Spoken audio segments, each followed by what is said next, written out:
Maha besar, maha mulia, agung dan perkasa, Tuhan kami Yesus Kristus, Tuhan penebus yang menjadi kekasih jiwa kami, yang juga sebagai gembala agung, yang menuntun setiap langkah kehidupan kami, membaringkan kami di padang rumput hijau, membawa kami ke air yang tenang dan menyegarkan jiwa kami.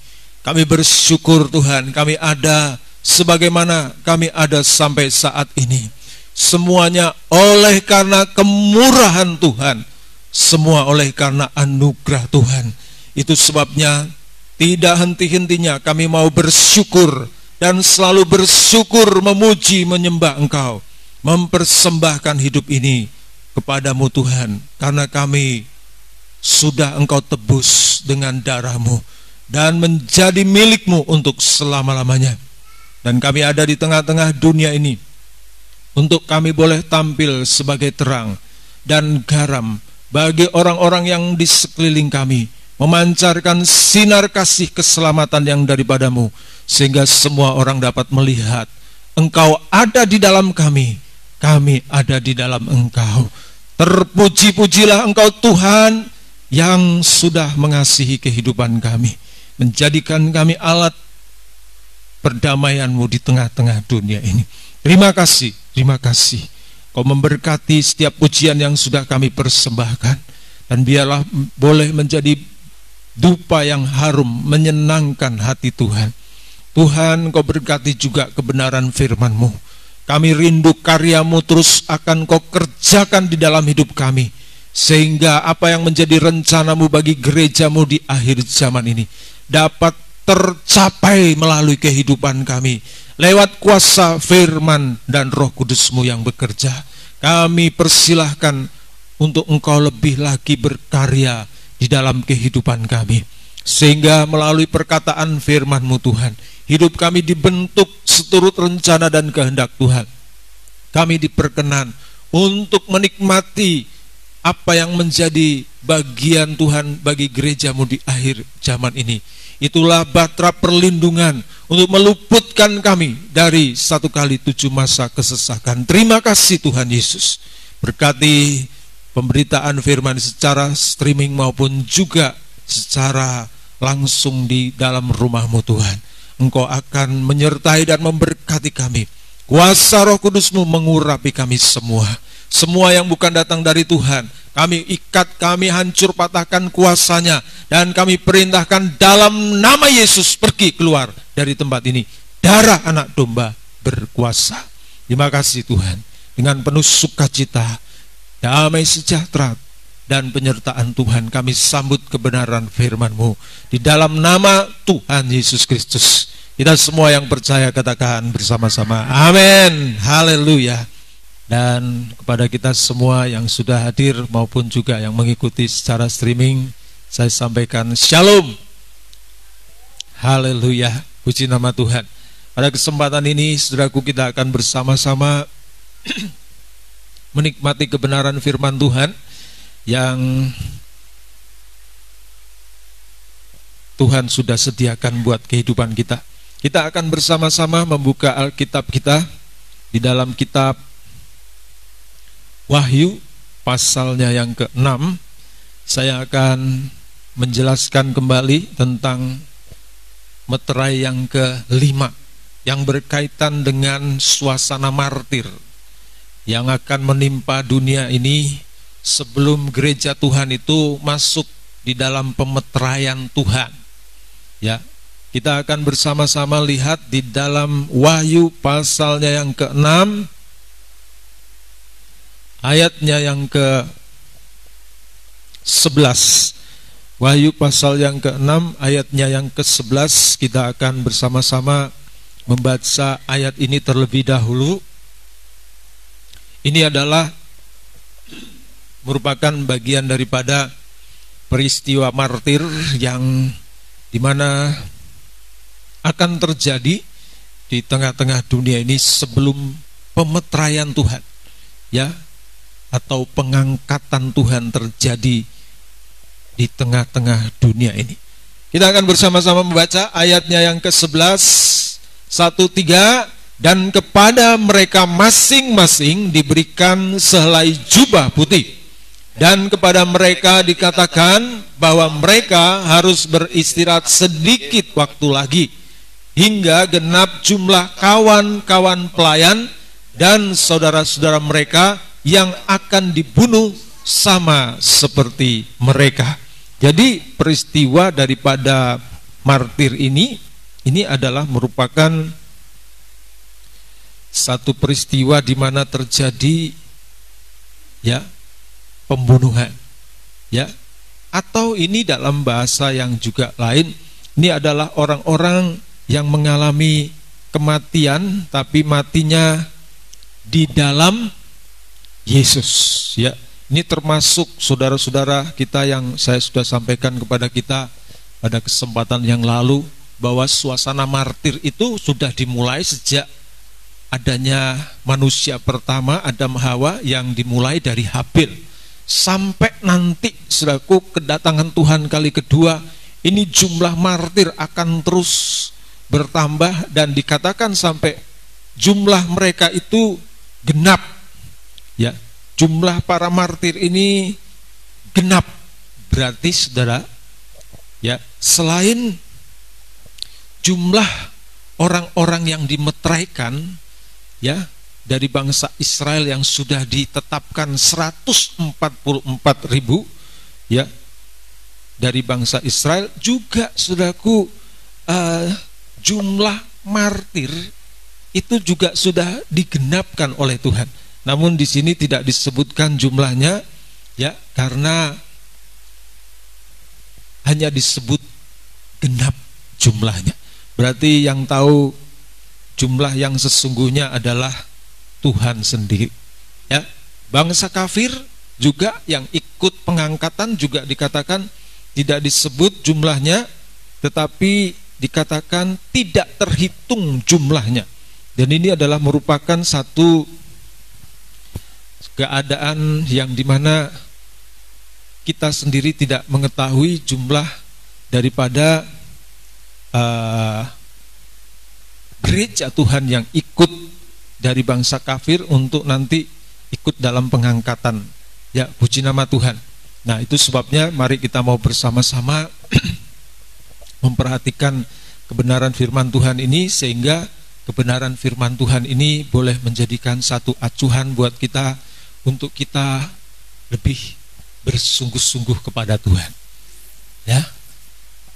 Kalau Tuhan sudah menolong kita melewati situasi yang dikatakan pandemi COVID-19, ya, dan sekarang kita ada di new normal.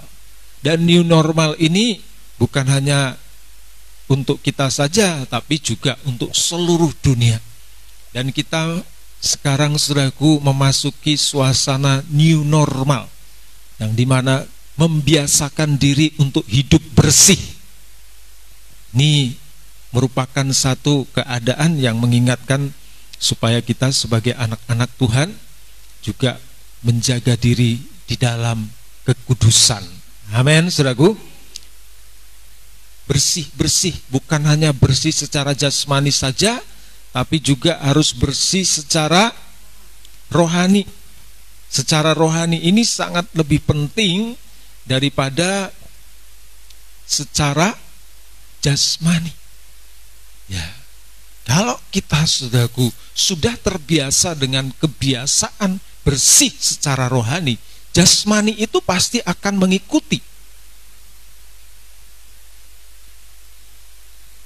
Itu sebabnya saudara, kehidupan gereja Tuhan yang ada di akhir zaman ini, dia bukan hanya saja hidup di dalam kekudusannya, tapi dia juga hidup di dalam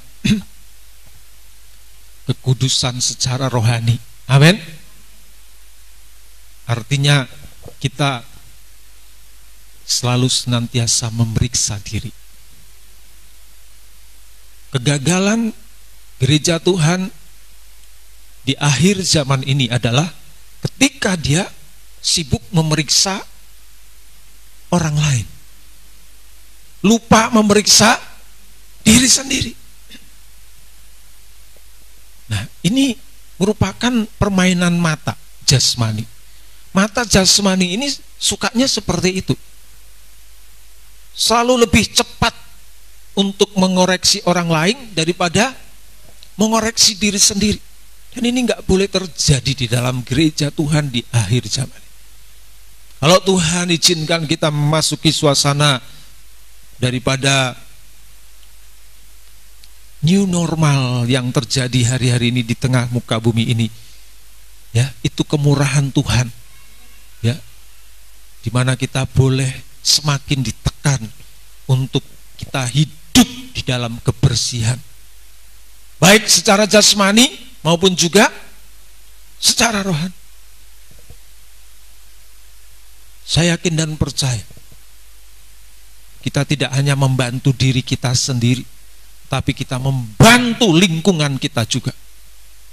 Di mana kita berada, ketika lingkungan kita bersih, pasti akan terjadi yang namanya kesehatan.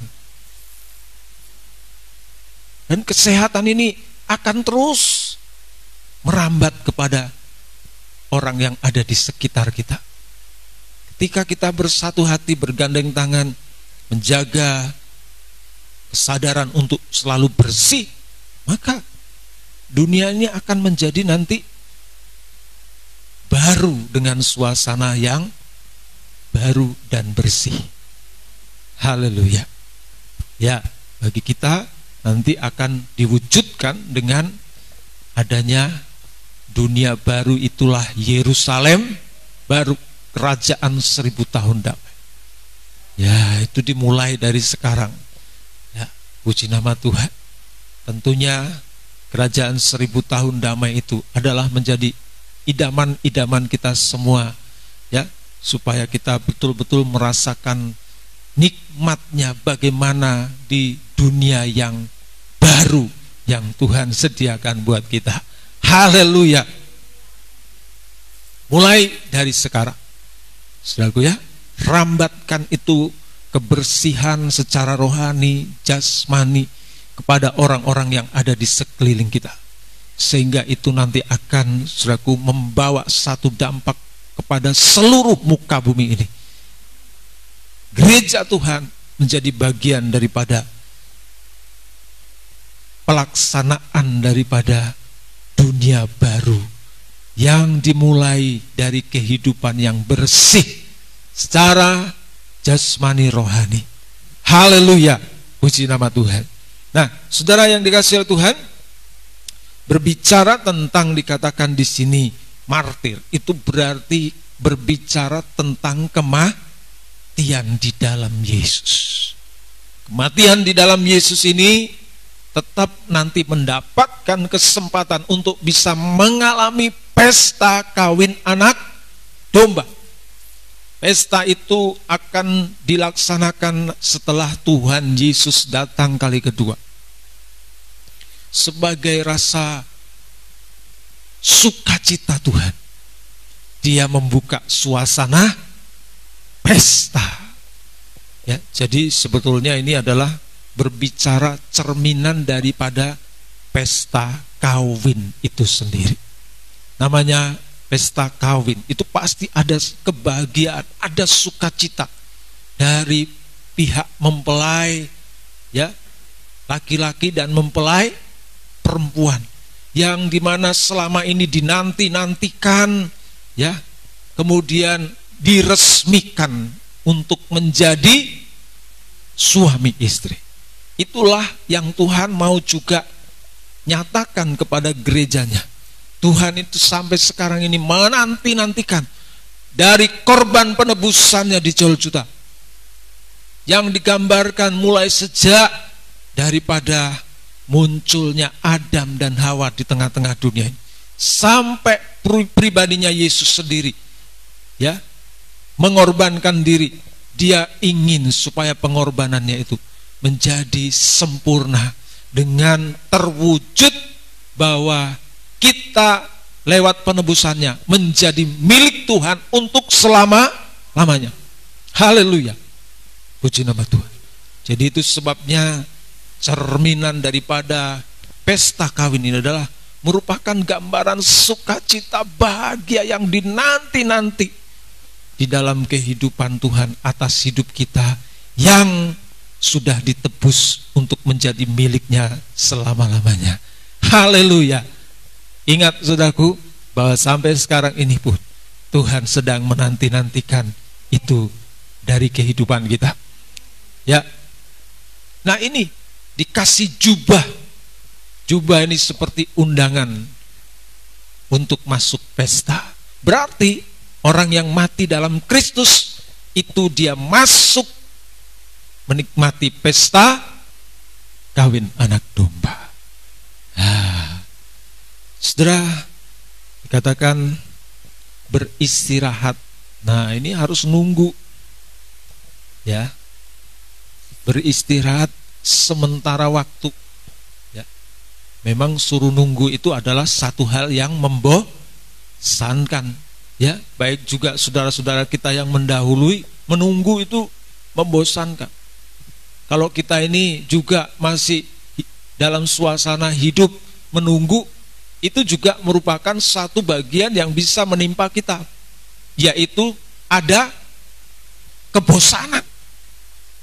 Namun Tuhan itu bagi kita yang hidup ini dikasih kekuatan dari dua double porsi, ya, kekuatan Roh Kudus. Tuhan tahu kalau ada kejenuhan akan melanda gereja Tuhan.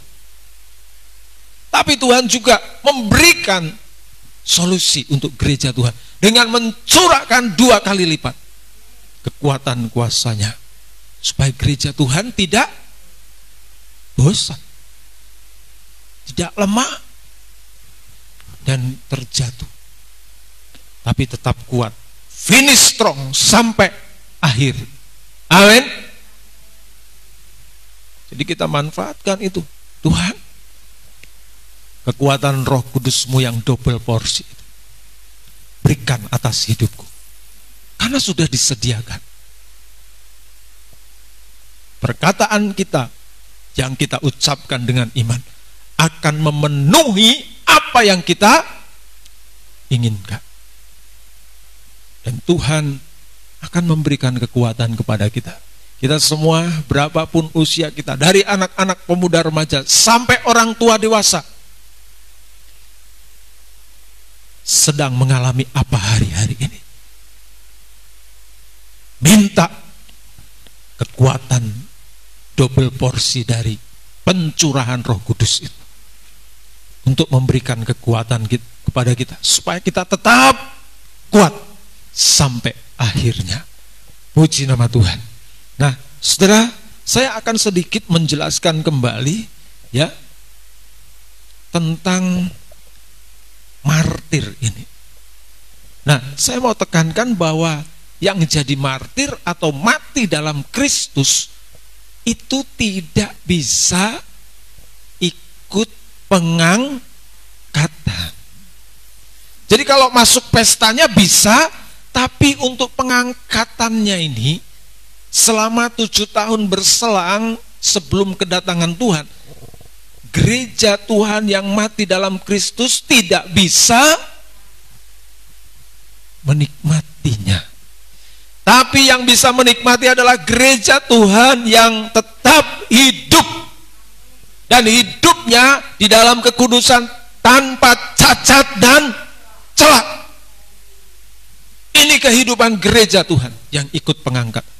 Pengangkatan istilahnya itu menjadi mempelai Tuhan.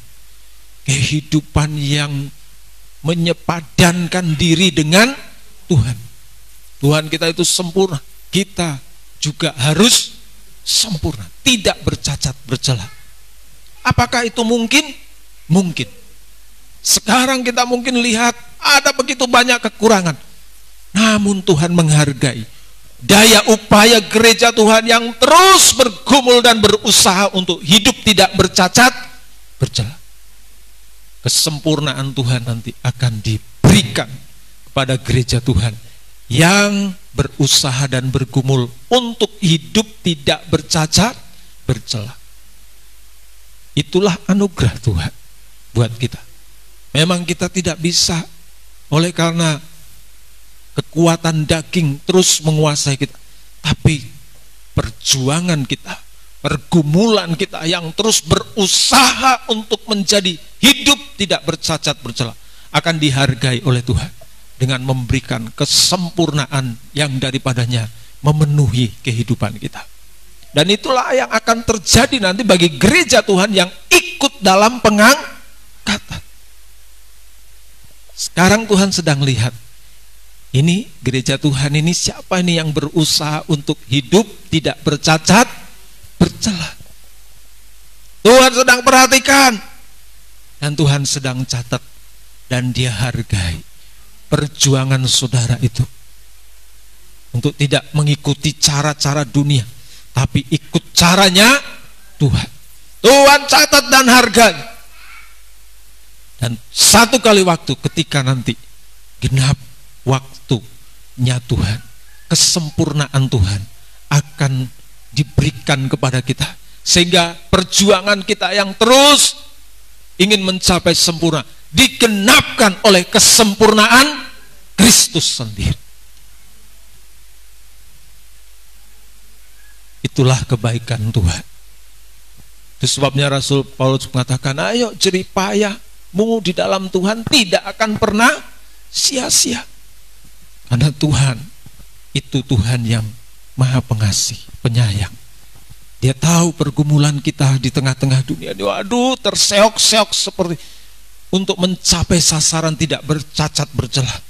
Tapi ada saatnya nanti Tuhan akan genapkan kesempurnaan yang daripadanya dalam kehidupan kita, sehingga kita bisa mencapai kehidupan yang sempurna sama seperti Kristus. Puji nama Tuhan. Sekali lagi, gereja Tuhan yang mati martir, mati dalam Kristus, dia ikut pesta kawin anak domba, tapi tidak bisa ikut menikmati suasana pengangkatan. Itulah menjadi mempelai Tuhan, menjadi bagian tubuh Kristus yang sempurna. Di dalam kitab Wahyu disebutkan, saudaraku, pengikut anak domba.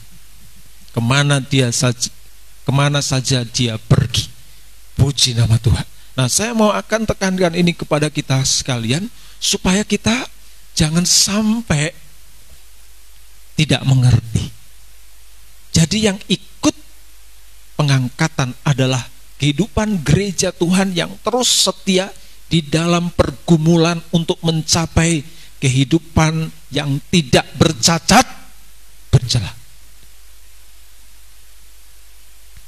Itu sebabnya kalau hari-hari ini Tuhan banyak mengoreksi kita, jangan keraskan hati kita. Relakan diri kita untuk disucikan. Jangan selalu membenarkan diri sendiri terus. Kebenaran diri sendiri tidak akan bisa membawa kita sampai kepada sasaran kesempurnaan. Tapi ketika kita boleh merendahkan diri dan menaruh kebenaran Kristus dalam hidup kita, maka satu kali waktu Tuhan akan menolong kita untuk mencapai sasaran kesempurnaan. Puji nama Tuhan. Nah, saudara, berbicara tentang pesta kawin, ya, ini sudah dipromosikan oleh Yohanes Pembaptis ketika dia ada di tengah-tengah dunia ini sebelum Tuhan Yesus. Ya, Yohanes pasal yang pertama ayat 29. Yohanes pasal yang pertama ayat 29. Pada keesokan harinya, Yohanes melihat Yesus datang kepadanya, dan ia berkata, ya, lihatlah anak domba Allah. Lihatlah anak domba, ya, yang menghapus dosa dunia. Yang menghapus dosa dunia, berarti ini anak domba Bapa di surga. Amin. Bukan anak domba yang jasmani, tapi ini adalah anak domba dari Bapa di surga yang sanggup menghapus dosa dunia.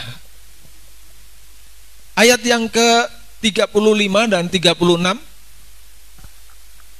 Pada keesokan harinya, Ya. Yohanes berdiri di situ pula Iya. dengan 2 orang muridnya. Iya. Dan ketika ia melihat Yesus lewat, ia berkata, "Lihatlah anak domba Allah." Jadi dia mempromosikan bahwa Yesus itu adalah sebagai anak domba dari Bapa di surga. Kenapa dia promosikan?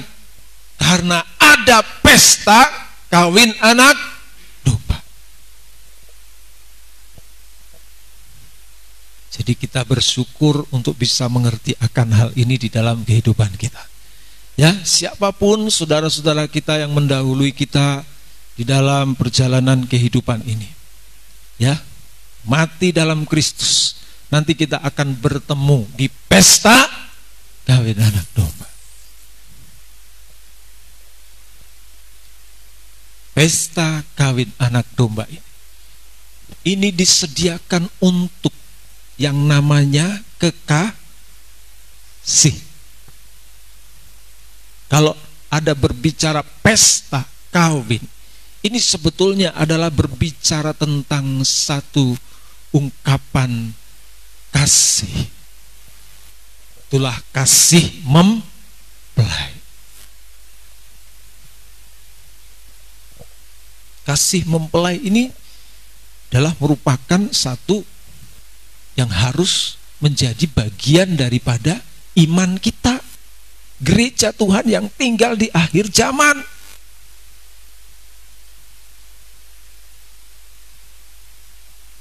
Mengimani Yesus itu sebagai kekasih.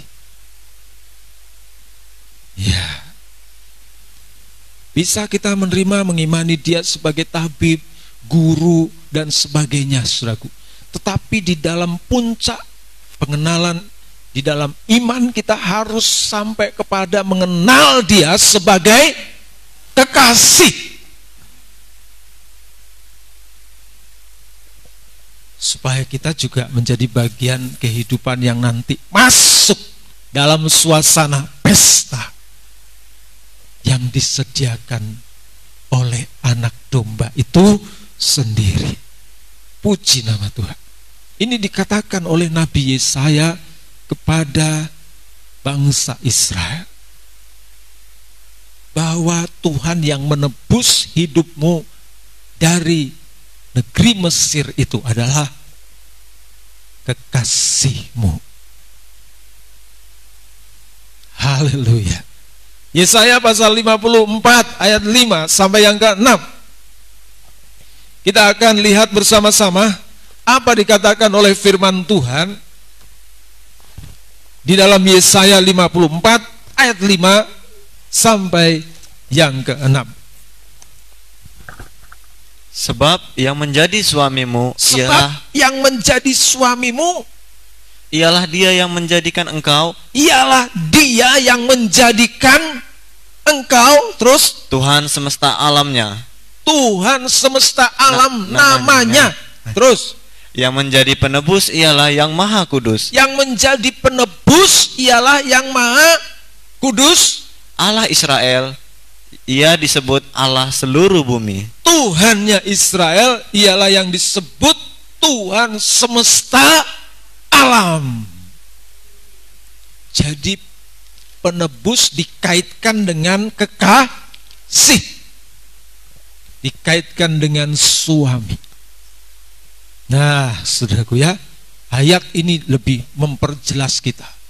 Jadikan pribadi Yesus itu sebagai kekasih kita.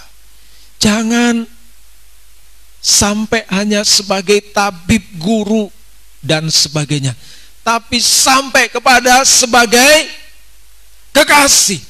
Kalau Tuhan adalah kekasih jiwa kita, maka segala apapun yang menjadi keperluan kita, Dia yang bertanggung jawab. Nyawanya saja diberikan. Dan kita tahu bahwa Tuhan itu punya kekayaan yang luar biasa. Dialah yang menciptakan dunia ini. dan seluruh alam semesta. Dialah yang berkuasa atas surga dan bumi. Emas perak kepunyaan dia. Kekayaan, kedudukan, kehormatan, kekekalan itu kepunyaan Tuhan. Dan kalau kita terus belajar melatih diri kita, mengimani dia sebagai kekasih jiwa kita, maka bagian yang menjadi miliknya akan memenuhi kebutuhan, keperluan kita.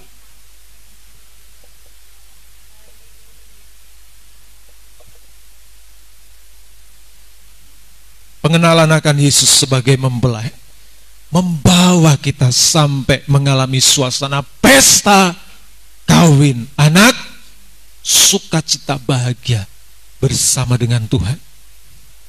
Dan ini perlu kita aplikasikan di dalam kehidupan kita. Amin. Mulai dari kehidupan rumah tangga, nikah, pelayanan, ibadah. Segala sesuatu yang kita kerjakan untuk siapa? Tuhan sebagai mempelai. Bagaimana pelayanan mempelai? Adakah di dalam kehidupan kita gereja Tuhan di hari-hari ini? Kalau dia sebagai mempelai, kita sebagai mempelai pria, laki-laki, perempuan, saudaraku, maka kita sebetulnya sedang dalam taraf berpaca, sedang menunggu suasana nanti diresmikan, di mana hubungan kita dengan Tuhan itu di pesta kawin anak. Saat ini adalah saat di mana kita menanti bagaimana itu terwujud dengan nyata, bagaikan seorang pasangan kekasih yang menunggu nanti terjadinya satu pernikahan resmi di pelaminan. Yang saya tahu, saudaraku, pelayanan orang yang menunggu untuk nanti terwujudnya pelaminan, saudaraku ya, itu adalah pelayanan yang benar-benar wow, luar biasa. Benar? Saudara, pasangan suami istri ya pasti akan pernah mengalami bagaimana saat-saat berpacaran, tunangan ya, menunggu saatnya menikah. Wah, pelayanannya itu wis paling terbaik nek menurut saya, saudaraku ya. Itu semuanya diatur dengan begitu rupa, saudara. Bahkan langkahnya itu enggak sembarangan langkah, saudara. Nek kalau pas datang ya calonnya ke rumah, waduh, istilah bahasa Jawanya dimanis-manis ke, diapi-api ke, langkahnya pokoknya bagaimana supaya dia jangan sampai tidak tertarik. Langkahnya itu begitu sangat luar biasa, sehingga ketika calon mempelai laki-lakinya melihat, wah, inilah kekasihku yang luar biasa. Dan itu harus dipertahankan. Amin. Jangan sampai sudah menikah, inilah kekasihku yang biasa di luar, ya. Kebalik, harus tetap luar biasa. Bahasanya lembut sekali, saudara. Saya nggak tahu kalau bahasa Jawa ini kan memang sudah lembut ya. Mas, badhe ngunjuk nopo nggih? Nah, sampai pernikahan bagaimana? Masih halus? Puji Tuhan, haleluya. Ada kesempatan untuk memperbaiki kalau salah. Karena hidup ini adalah kesempatan. Haleluya. Mari kita mau berikan pelayanan di dalam kehidupan kita, dalam rumah tangga, dalam hidup nikah, di dalam ibadah, di dalam pelayanan, di dalam apapun yang kita kerjakan. Pelayanan kasih mempelai ini harus selalu tercermin dari kehidupan gereja Tuhan. Yaitu seperti tadi saya katakan, pasti melakukan yang terbaik dan yang termanis, dan semua yang terindah itu akan menjadi bagian daripada pelayanan kasih ini. Saudara tahu, ketika pasangan suami istri belum masuk pelaminan, ya, itu dalam kondisi kekurangan. Karena ada pelayanan kasih, kira-kira ribut enggak? Enggak. Itu kalau masih pacaran itu pasti semuanya tertutupi. Betul enggak? Kalau misalnya calon suami mengatakan kepada sang calon istri, "Dek, iki biaya nikahe piye? Aku ki pas rak duit-duit." Jawabannya apa? Wis to tenang to Mas, serahke mbek Gusti. Pasti begitu jawabannya, Saudara. Karena ada pelayanan kasih. Jadi diperiksa lagi ketika menikah, masih seperti itu enggak? Ya. Pelayanan kasih waktu tunangan itu, waduh, pokoknya yang terbaik dan terindah. Dan itu harus kita terapkan selalu di dalam kehidupan kita, gereja Tuhan yang tinggal di akhir zaman ini. Karena kita sedang bertunangan dengan Tuhan sebelum masuk pesta kawin anak domba. Jangan pelayanan asal-asalan. Kalau kita lagi diproses sama Tuhan, jangan langsung menyalahkan. Ya. Langsung minta tanggung jawab. Nah ini, kalau kita gereja Tuhan minta tanggung jawab sama Tuhan, waduh, kita masih buta. Tuhan itu sudah menanggung semuanya buat kita, hanya kita tinggal percaya. Kok kita masih ragu? Ayo gereja Tuhan yang tinggal di akhir zaman, jangan ragukan pengorbanan Tuhan yang sempurna dalam hidup kita. Semuanya sudah ditanggung jawabi. Tinggal percaya. Kalau kita harus mengalami satu proses dalam waktu yang sedikit untuk menguji kita supaya kita tetap teguh. Setelah kita selesai, naik level iman kita. Amin. Ujian-ujian itu hanya sekali-sekali. Sama seperti orang sekolah, masa tiap hari ujian? Enggak lah, saudaraku ya. Ujian semester, ya toh? Ujian kuartal, ujian apa? Lain dan sebagainya. Itu berkala. Demikian juga Tuhan. Kalau kita mau naik level, ya harus diuji dulu. Ini teguh enggak imannya? Masih tetap setia enggak kepadaku? Oh, ternyata masih setia. Naikkan levelnya. Lulus ujian. Amin. Justru dalam saat krisis, di situ Tuhan melihat apakah kita masih memiliki pelayanan kasih. Ini pernah ditemukan oleh Rasul Paulus di jemaat Makedonia.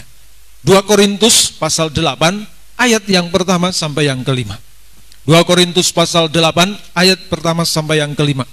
Apa dikatakan oleh firman Tuhan? Saudara-saudara, saudara-saudara, ini jemaat Tuhan yang tinggal sampai akhir zaman, di mana kedatangan Tuhan sudah dekat. Kami hendak memberitahukan kepada kamu tentang kasih karunia yang dianugerahkan kepada jemaat-jemaat di... Iya. Kalau kita bisa melayani dengan pelayanan kasih, itu kemurahan Tuhan, itu kasih karunia Tuhan. Selagi dicobai dengan berat, dan dalam pelbagai pemberitaan. Bukan hanya dicobai dengan berkat juga, tapi juga dengan berbagai macam masalah. Bukan masalah ekonomi, masalah-masalah lain juga terjadi. Sudah mengalami cobaan berat, masih ditimpa lagi dengan masalah-masalah yang lain. Teruskan. Sukacita mereka meluap. Sukacita mereka tetap meluap. Dan meskipun mereka sangat miskin, itu aduh, sungguh sangat menyedihkan ini keadaannya aja, saudaraku ya. Kalau ada syair penyanyi dangdut mengatakan, aku merasa orang termiskin di dunia. Ini lebih lagi ini, saudaraku.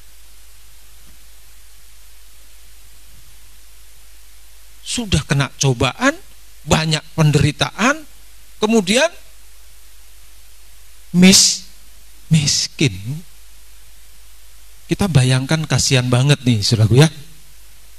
Itulah jemaat Makedonia. Dan Rasul Paulus bisa menyaksikan dalam keadaan seperti itu mereka tetap memiliki sukacita. Ayo gereja Tuhan, apa keadaanmu yang sedang kau alami hari-hari ini? Tertekan, tertindas, banyak masalah, masih punya sukacita? Itu kasih karunia, itu adalah pelayanan kasih. Terus, namun mereka kaya dalam kemurahan. Kaya dalam kemurahan. Luar biasa, saudaraku. Ya, kalau seorang ya calon kekasih, ya itu, saudaraku, dia dalam keadaan krisis, dia masih bisa, saudaraku, menyampaikan ya satu pelayanan kasih, ya, air minum tanpa gula, bahkan tanpa warna, alias air putih saja, tetap melayani dengan sukacita. Luar biasa. Ini jemaat Makedonia. Dan saudara tahu, Tuhan Yesus sendiri mengatakan, satu gelas air putih pun kalau itu adalah merupakan satu pelayanan kasih kepada Tuhan, itu dapat perhitungan dari Tuhan. Itu enggak sia-sia, tapi diperhitungkan oleh Tuhan. Terus, aku bersaksi, kata Rasul Paulus, bahwa mereka telah memberikan menurut kemampuan mereka. Mereka telah memberi menurut kemampuan mereka. Bahkan melampaui kemampuan mereka. Ini luar biasa gereja Tuhan di Makedonia ini, ya, menjadi harus, ya, kita bisa toladani bagi gereja Tuhan yang menanti kedatangan Tuhan kali kedua. Teruskan. Dengan kerelaan sendiri mereka meminta dan mendesak kepada kami, ya, supaya mereka juga beroleh kasih karunia untuk mengambil bagian dalam pelayanan kepada orang-orang kudus. Saudaraku, mereka dalam keadaan seperti itu, mereka nggak putus asa. Mereka ingin mengambil bagian pelayanan kepada orang-orang kudus. Itulah pembangunan tubuh Kristus. Teruskan. Mereka memberikan lebih banyak daripada yang kami harapkan. Bahkan Rasul Paulus menyaksikan mereka memberi lebih banyak dari apa yang diharapkan oleh Rasul Paulus. Teruskan. Mereka memberikan diri mereka pertama-tama kepada Allah. Ya. Kemudian oleh karena kehendak Allah juga kepada kami. Perhatikan, saudaraku, selain mengikuti pelayanan Rasul Paulus, ya, dimanapun Rasul Paulus itu melayani, mereka juga memberikan, saudaraku, apa yang ada pada mereka. Kemiskinan itu tidak akan bisa menghalangi untuk kita ikut bagian dalam pekerjaan tubuh Kristus. Semoga kita mengerti akan hal ini. Semangat pelayanan kasih ini harus ada di dalam gereja Tuhan di akhir zaman.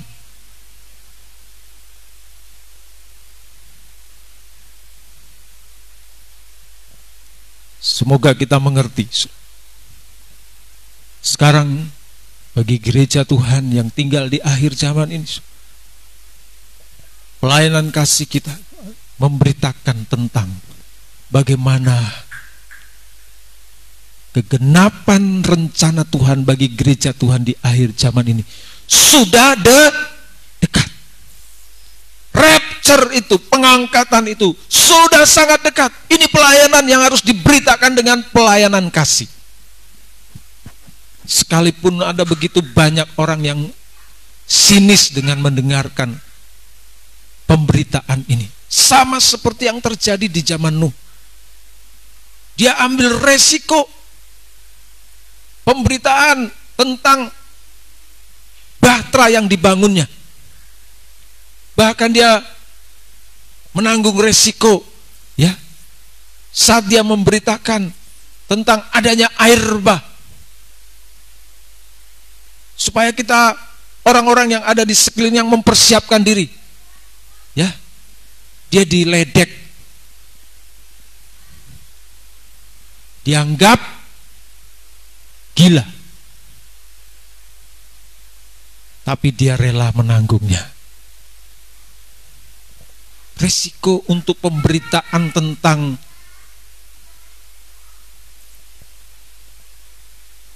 pengangkatan ini ada resikonya. Pasti diledekin orang. Tapi saudaraku yang dikasihi Tuhan, kita harus kuat seperti Nuh. Gak boleh kendor. Siap rela menanggung resiko. Pelayanan kasih tetap ada dalam gereja Tuhan. Yohanes Pembaptis, dia mempromosikan tentang Yesus sebagai kekasih. Lihat anak domba. Dia rela menanggung resiko. Mungkin pada waktu itu orang mendengar, apa itu? Pemberitaan apa itu?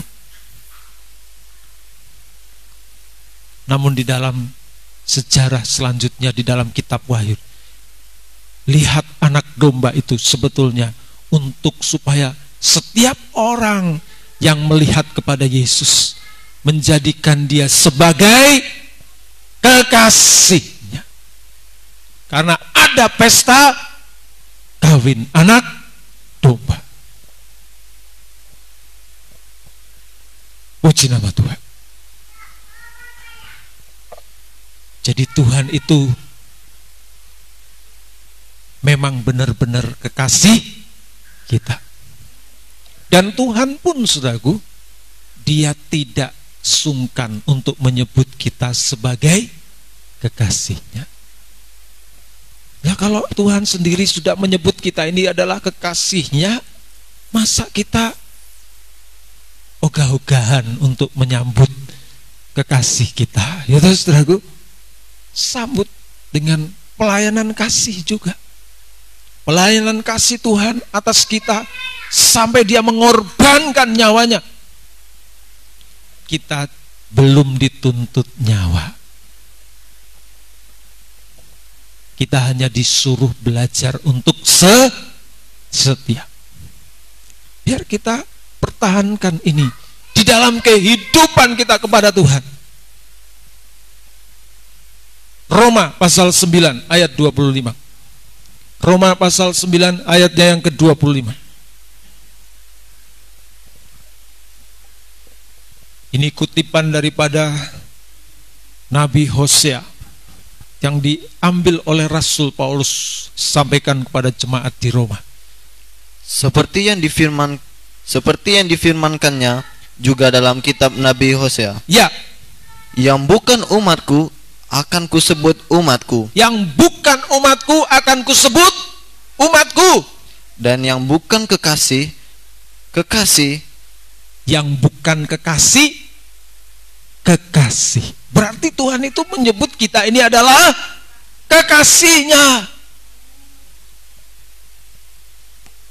Kalau kita ini dilamar oleh sosok seorang yang kaya raya, betapa senangnya kita ini. Benar saudara? Tuhan kita itu penebus kita. Dialah yang mempunyai kerajaan surga. Dialah yang berkuasa atas seluruh muka bumi, alam semesta. Dialah yang mempunyai emas, perak, kekayaan, kehormatan, keagungan, kekekalan selama-lamanya. Betapa bahagianya kita kalau kita boleh dilamar oleh kekasih kita yang luar biasa ini. Kenapa mulut kita kok susah untuk mengakui dia sebagai kekasih? Mari di dalam doa kita sebut namanya sebagai kekasih kita. Kau Yesus, kekasih jiwaku. Itu romantis sekali bahasanya, ya saudara. Dan itulah harus disebutkan oleh gereja Tuhan yang menunggu akan kedatangannya kali kedua. Pesta kawin itu akan dibuka, baik bagi mereka yang martir, mati dalam Yesus, juga bagi gereja Tuhan yang hidup sampai kedatangan Tuhan kali kedua dinyatakan. Itulah kehidupan gereja yang ikut pengangkatan. Jangan salah paham. Kalau kita masih diizinkan Tuhan untuk menikmati hidup, menanti kedatangannya kali kedua yang didahului dengan pengangkatan, bersyukur kepada Tuhan. Apa yang menjadi kekuranganmu hari-hari ini, jangan engkau sembunyikan. Buka di hadapan Tuhan. Tidak ada yang tersembunyi di hadapan Tuhan. Dia akan sedia menolong kita, sekalipun kita masih banyak kekurangan. Mari kita akan menyanyikan pujian Yesus, kekasih jiwa kita. Kaulah kekasih jiwaku. Kaulah kekasih hatiku. Haleluya. Kaulah pengharapanku. Lebih dari dunia ini, Lebih dari dunia ini, melebihi emas dan perak, melebihi segala kekayaan. Kaulah segalanya bagiku. Haleluya.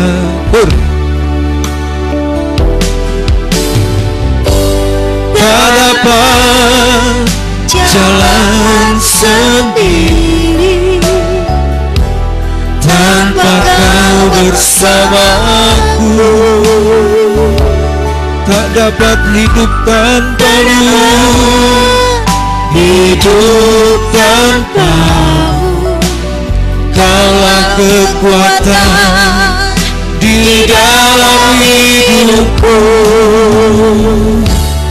Kaulah kekasih hatiku. Terima kasih Tuhan. Kaulah pengharapanku. Kaulah segalanya. Kaulah segalanya bagiku. Tak dapat jalan sendiri. Haleluya, haleluya. Tolong kami Tuhan. Tak dapat jalan sendiri tanpa kau bersamaku. Tak dapat hidup tanpamu. Kaulah kekuatan kami di dalam hidupku. Kaulah kekasih hatiku. Kaulah pengharapanku.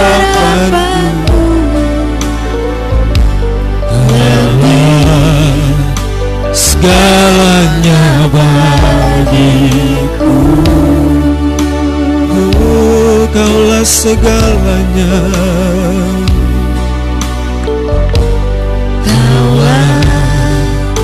Segalanya bagiku. Katakan dengan iman, Kaulah segalanya bagiku Tuhan. Kaulah segalanya bagiku.